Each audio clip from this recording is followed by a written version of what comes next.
Hi, this is Ira Xu, the host of the program The Divide. This week's episode is a little bit different. It is an exclusive interview with Taiwan's National Security Council Deputy Secretary General Lin Fei-fan, where he talks about the growing threats from China against Taiwan and how President Lai Ching-te is responding to them.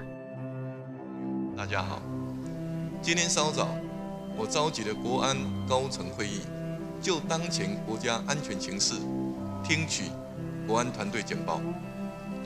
北京当局近来全面推进企图把民主台湾变成中国台湾的相关行动，已经对我国国家安全以及台湾的自由民主带来严重威胁。On November 26th, Taiwan President Lai Ching-te convened a high-level national security meeting regarding action plans to safeguard Taiwan.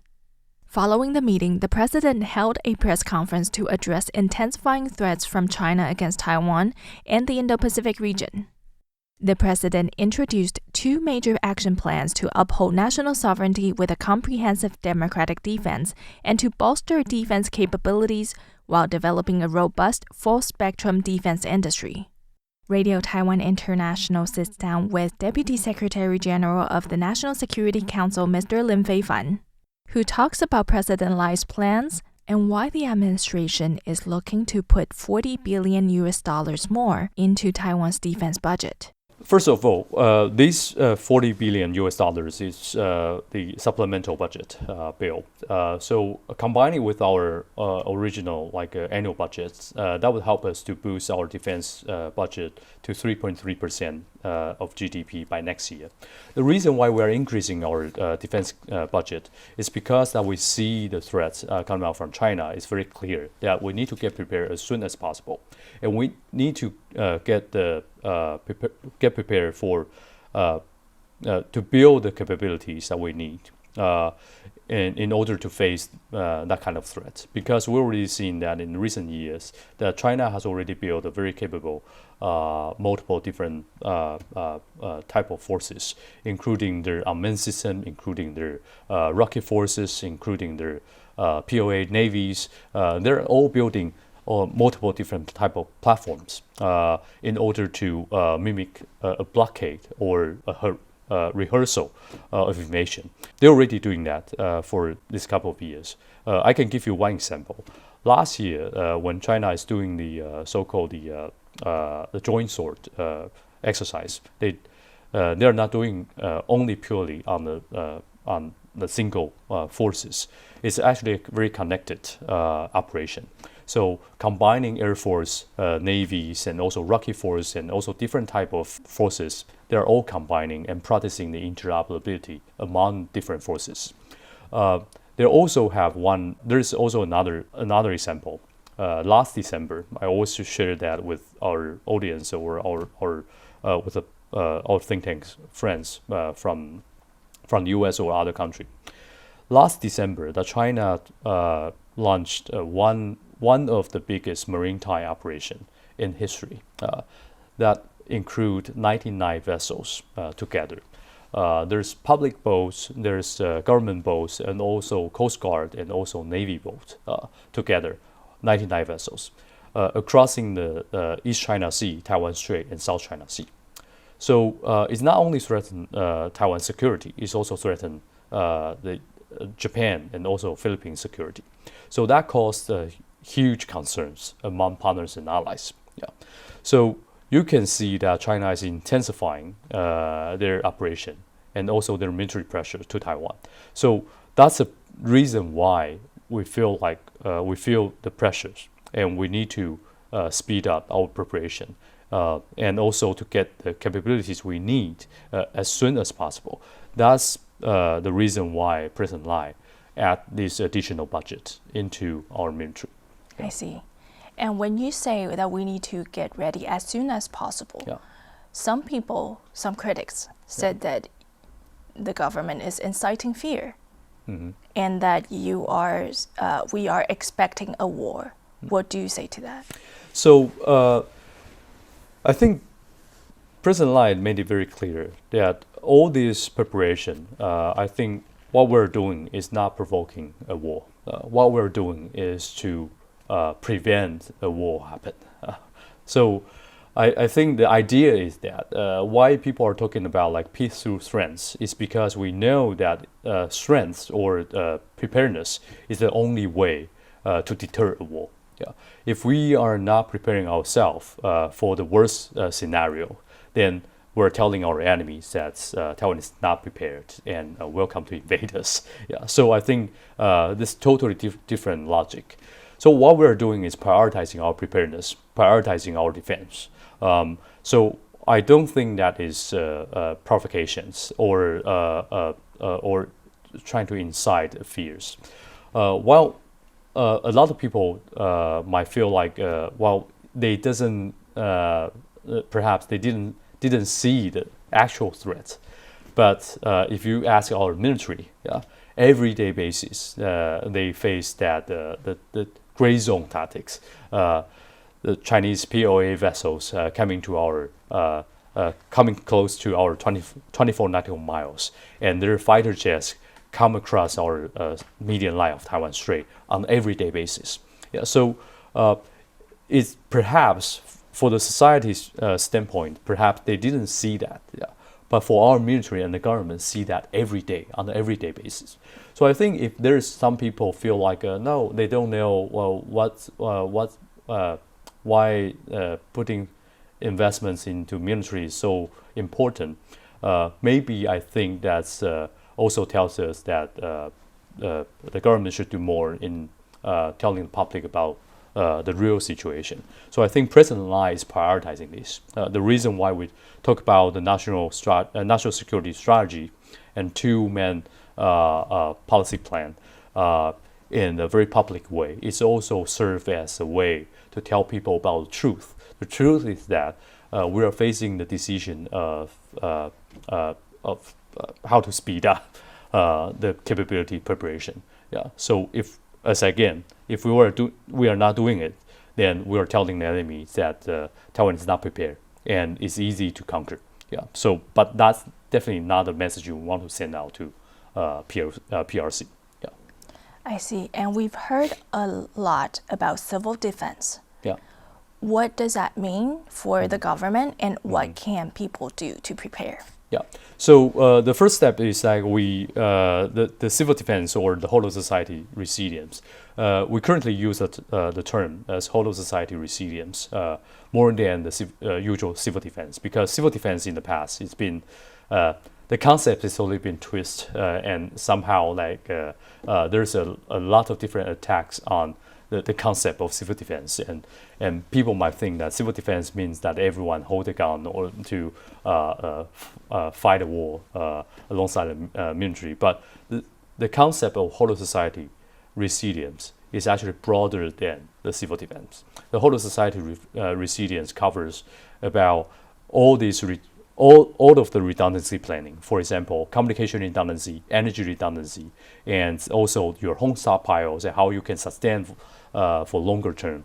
And the civil forces, how we can train more people for volunteer works or disaster relief. And all of these are all in the concept of whole of society resilience.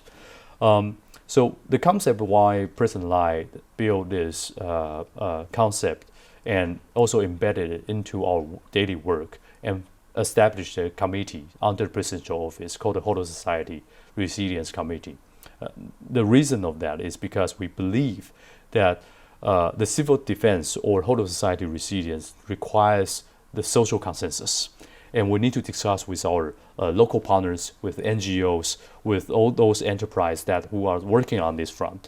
And we need to combine all the forces from the society in order to form a better, more cohesion society. That's a key concept. So he himself actually put a lot of energy in that. He held a meeting quarterly, chairing the meeting himself to discuss with religious leaders, NGO leaders, and also private sectors like Google, like PX Smart, all these leaders to discuss about how to enhance our societal resilience. Yeah.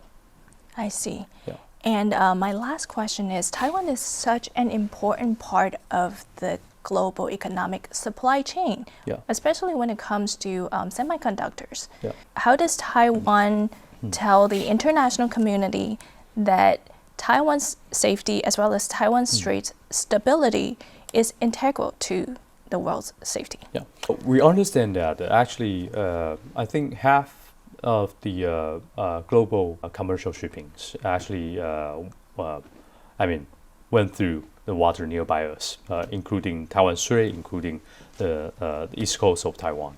So I think that's very clear that Taiwan security or the regional security in this area is highly linked to everyone's economic prosperity. If there's anything happens that in Taiwan Strait or the water nearby us, that would cause, I think that perhaps half of the global shippings would be effective. So no one can escape from that. I think that's the first point that we need to understand. The second point is that, as you mentioned, that Taiwan is actually a country that have manufactured most of the advanced semiconductor products. So we are the top supplier for the global market.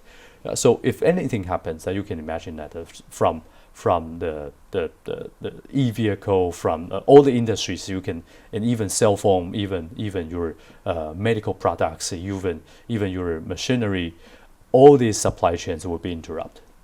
So Taiwan security and the Taiwan safety is actually highly linked to broader global economic prosperity. So we must let people understand that part. It would be much cheaper for people to invest in Taiwan's security rather than moving the industry away from Taiwan, because we already seeing that in the past few years that more and more countries and more investors actually is doubling their investments in Taiwan. So I believe that people all share this consensus. But when it comes to some key decisions, I know that there are some countries still think maybe they can think about redundancy planning in other different countries. But again, as you consider that no matter how, that all the shippings, all the commercial activities around us is actually occupied half of the global economy. So that's the point that we should be aware of. Now, one component of this preparedness is the government's new National Public Safety Guide, the small orange handbook that has recently appeared in mailboxes across Taiwan. The guide outlines crisis scenarios, emergency stockpiling, first aid, evacuation routes, and information centers. This book that actually is the first time that the Taiwanese government have distribute to every household. 9 million households in Taiwan will receive this little orange book. The content of that is actually include different type of crisis scenarios, introductions for scenarios, introduction for the instructions for people to follow. For example, what type of home stockpiles, or even the go backs contents, and even the instruction for first aid, and also where can you find information for air raid sheltering, and also the refugee centers and even distribution centers as well. So it's a very comprehensive safety guidance for the public. And as I mentioned, that's the first time the Taiwanese government distribute this little orange book. The purpose of this is to enhance the people's awareness of the crisis. And secondly, we want to help people to understand that there's some actions you can actually take before any kind of crisis happen. So we kind of encourage people to do the preparation beforehand, before any type of crisis. And you can imagine that because a lot of different scenarios are put in this booklet, it's actually dual use concept. So for natural disaster, for landslide, for typhoon, for earthquake, it's also very useful. So that's the purpose for this civil defense handbook. I see. And there have been reports that some borough chiefs or district chiefs pretended not to know about the safety handbook and deliberately withheld distribution. Now, can you comment on this? as I know that MOI, our Ministry of Interior, is working very hard in communicating with the local cities and local authorities. And so they're working very hard to track that whether the local village level or rural level, they're really distributing the Civil Defense Handbook. So we're tracking that. And so if you are not receiving the booklet as required, so please let the government know. And if you find that, for example, that the local district chief is not delivering the Civil Defense Handbook, you can also call police and let them know about the situation. So they will help you to get one. And also they will require the local district to follow the guidance from the central government. And I have to notify that I think there is some legal consequences if the local authority is not cooperating with this work. I think there are some legal consequences they might need to face. For more information on the National Public Safety Guide, please visit prepared.mnd.gov.tw. That is prepare.mnd.gov.tw. An English version of the guide is also available. And that is it for this week's special episode. And next week, we're going to come back with our regular programming. But before we go, here's me asking my colleague Michelle about the safety guide and what she thinks of it. Perhaps I was not following the news about them producing this because they had actually issued a couple of articles about it or announcements about it, but I didn't know they were doing this. So when it showed up in my mailbox, or rather my husband presented it to me after getting it from the mailbox, I was like, excuse me, what's happening? And what's in the brochure? Okay, so this is actually, I received the Chinese version. The English version is online for those of you who can't read Chinese. But basically, it's a in case of crisis guide. What kinds of crisis? For your, actually, anyone, really. For your regular citizen of Taiwan to be prepared if there should be, I mean, they frame it in the way of like natural disaster, but they also, and epidemics or extreme weather, they say all of these things, I think, to calm people down, because a lot of this has to do with the threat of aggression from China. Yeah. So the first thing I said when my husband brought this home was like, this is going to scare a lot of people, because, you know, that threat is always just kind of hanging there, and it has been for like 75 years of history in Taiwan. And most people have just learned to live with it. It's just background noise, and it doesn't affect our daily, you know, everyday life. You know, having fun, going out, doing students going to school and people going to work and then meeting up with friends. It doesn't affect anything. But when we receive something like this, it's kind of jarring.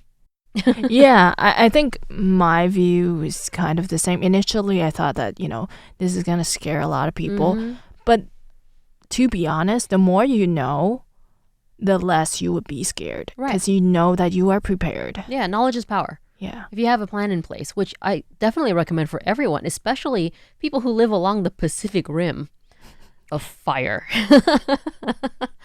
It's this place is prone to, you know, earthquakes, and of course in its specific location, typhoons every year. So it would just be foolish for people who live in Taiwan not to have plans in place, just in case. After the initial reaction of maybe this is going to scare a bunch of people, I was like, this is great, because now they have a kind of a thing to follow, checklists and steps for people who might not be in a preparedness state of mind to begin with.